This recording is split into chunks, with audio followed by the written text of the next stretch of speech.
Use coaching to help your team reach their goals. Questions that would be answered. What does it mean to be a good coach in the workplace? Why is it important to coach well? What are some ways to be a good coach? Connect with me via WhatsApp, +234 703 247 4726, to get more interesting videos.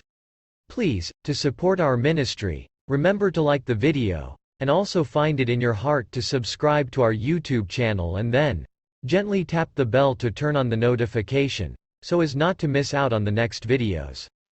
It's late in the season, the team's been putting in a lot of effort, and fatigue's setting in. Time for the coach to step up and figure out how to get results. This situation happens in emotional sports movies all the time. But it also happens in lots of businesses that face big deadlines, long hours, and stiff competition.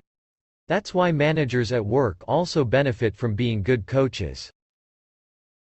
While every manager has to deal with administrative tasks like scheduling or setting deadlines, some moments demand the motivation a coach brings. Let's take a look at some situations and see when a coach might be called for. I'm ready. Businesses that want to reach their goals need motivated employees who are striving to succeed. That's why managers that coach well are so valuable. Good coaches take the time to understand their team's individual and collective strengths. Then, they consider how each person can use these abilities to reach their full potential, and help the team as a whole. While observing and considering each employee might mean investing time and energy, the decision to be a good coach can pay off for everyone when a team meets its larger goals. If you're ready to invest in being a good coach, a great place to start is by holding regular one-on-one meetings with the people who work for you. Meeting often with each individual on your team can help you really get to know them.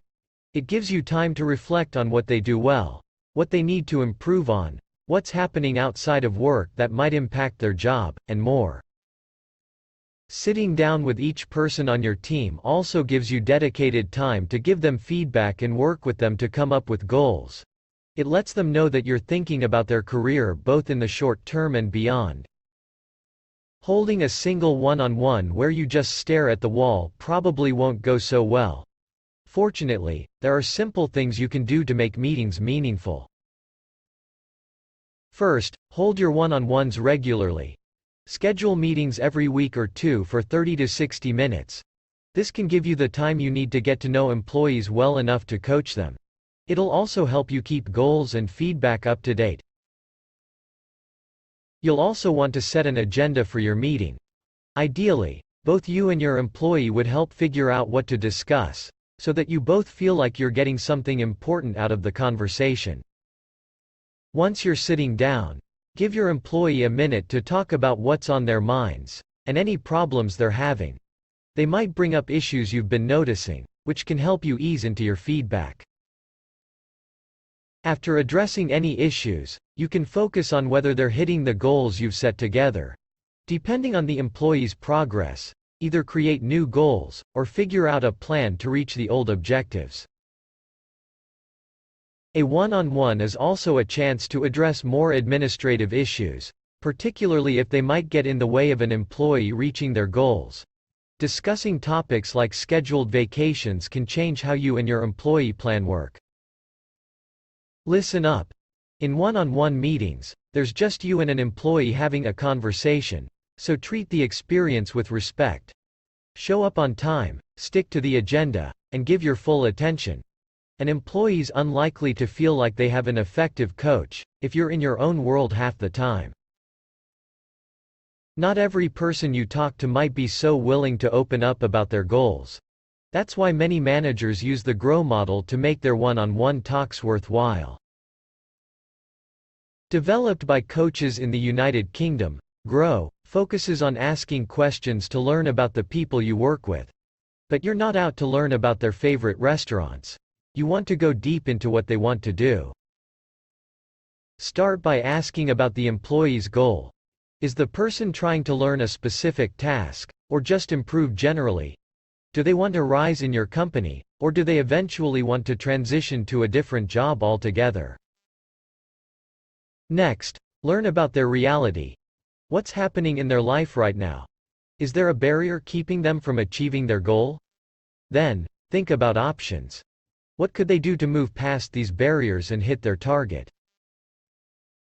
Now, what they could do is great to consider, but you also need to ask about what will they actually do to succeed? What's realistic for them? Knowing this can help you work with them to figure out some detailed steps they can take. Tip: want the grow model to work? Make sure the team member actually wants to be coached. Then, have them choose both their own challenges and their own next steps.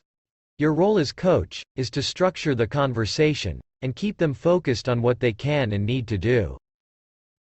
If the grow model is all about asking questions, it's good to know how to ask the right ones, and how to truly take in the answers.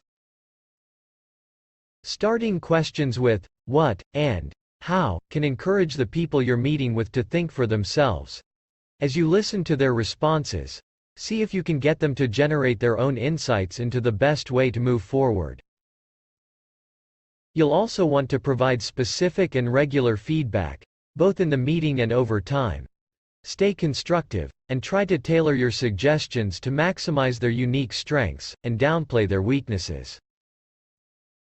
It's also important to be flexible in your style. Some people need a teacher to give concrete expertise. Others just need someone to ask questions and listen, while they figure things out for themselves, rather than being given the answers. Lastly, recognize that some people have a fixed mindset and think things can't change. Others have a growth mindset and easily see ways to evolve. Knowing a person's outlook can help you decide how to coach them to reach their goals. Do this now. Having agendas for one-on-one meetings can help give you time both to provide coaching and discuss administrative issues. Think about one of your employees, and let's make an agenda for that meeting.